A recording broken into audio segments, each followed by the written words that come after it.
Breaking tonight. What began as whispers inside Westminster has exploded into one of the largest uprisings in modern British history. Streets are flooded, crowds roaring, flags torn from poles as over 300,000 citizens march through London, Manchester, and Birmingham in defiance. Britain is not calm. Britain is not silent. Britain is breaking its chains. What could drive an entire nation into chaos? A single scandal. An election built on lies, money, and betrayal. 15,000 social homes. Homes once promised to veterans, pensioners, and working-class families were cleared overnight to make way for what officials called resettlement zones. But the truth, as new documents reveal, is far darker. These so-called humanitarian projects were the cover story for a sprawling corruption empire stretching from Downing Street to the highest offices in the Home Office. At the center of it all, Prime Minister Keir Starmer, accused of pocketing kickbacks from a £1.8 billion construction deal. Police sources say it may be part of a wider £2.4 billion network of bribes and election kickbacks.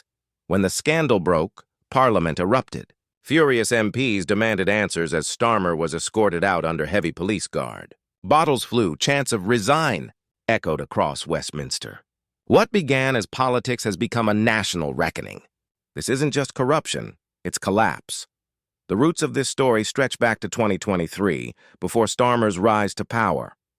The Home Office quietly launched what it called an emergency migrant housing plan, a move painted as compassion for displaced families. But behind closed doors, insiders were calling it what it really was, a business pipeline.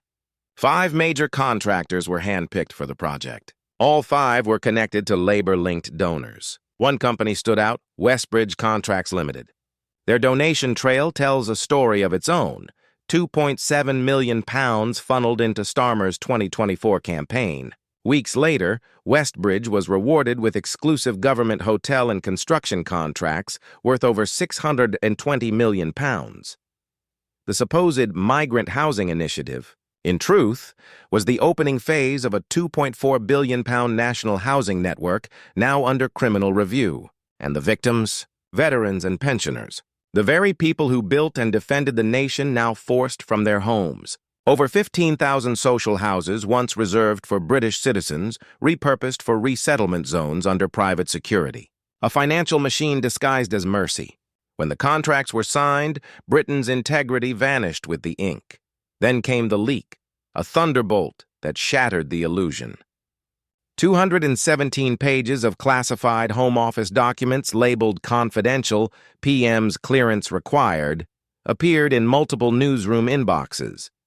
Inside were encrypted memos, payment trails, and secret transfers, each one pointing directly to Westbridge and the Prime Minister's circle. The evidence was undeniable. The public fury was immediate. Within hours, protests turned into movements. Crowds gathered outside Parliament Square holding banners that read, "Homes for Britain, not for profit." Pensioners stood shoulder to shoulder with veterans. Among them, Thomas Reed, a 67-year-old Falklands veteran who lost his left leg defending the Union Jack. "I gave my leg for this country," he said, holding his eviction notice. "Now I sleep in my car outside the home they took from me." His story spread across the country like wildfire. From Manchester to Bristol, from Leeds to Liverpool, citizens marched. Entire streets became rivers of defiance. Meanwhile, the nation watched in disbelief as luxury hotels across southern England, 42 of them, were converted into housing for asylum seekers. Breakfast buffets, spa treatments, and room service all funded by taxpayers. Outside those same hotels, British pensioners slept in their vehicles. The same country that rebuilt itself from the ashes of war now leaves its heroes homeless.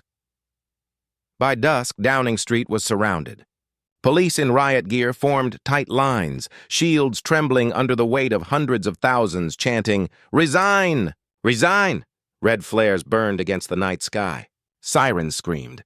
Protesters climbed the gates of Whitehall. And across the country, chaos turned into unity. One voice, one message, enough. Inside number 10, panic ruled. Aides pulled blinds as the roar outside shook the walls. Reports later confirmed that a secret meeting took place that night. The government's first instinct was not confession, it was concealment. At 2 a.m., a data security directive was issued ordering the deletion of all files linked to Westbridge. Within 4 minutes, 11,000 government records were wiped. A whistleblower captured the deletion logs before the servers went dark. When asked to explain, Downing Street blamed foreign interference. But digital forensics traced the wipe to an internal IP address inside the Prime Minister's own office. As the scandal deepened, the government grew desperate. Emergency orders were signed, giving police expanded powers to control gatherings. Social media posts mentioning Downing Street were flagged as potential unrest. Protest organizers were arrested before dawn. Among them, Thomas Reed, dragged from his car by officers under the Public Order Act. Television anchors called for calm, but calm had already died. The crackdown didn't silence the people, it ignited them. Drone footage showed tear gas blanketing Trafalgar Square as police lines broke. The government called it restoring order. The people called it war on truth. Inside Parliament, the illusion of control crumbled. During an emergency session, MPs demanded Starmer's presence. When he entered under escort, the chamber erupted. The opposition shouted, "Resign!" As a document was raised high, the Westbridge Ledger itself broadcast live across the nation. A veteran in the gallery lifted his prosthetic leg in silent protest. For the first time, the government could not hide behind procedure or spin. A motion of no confidence was called. Within hours, cabinet ministers began resigning one after another. Financial markets plunged. Downing Street curtains stayed closed.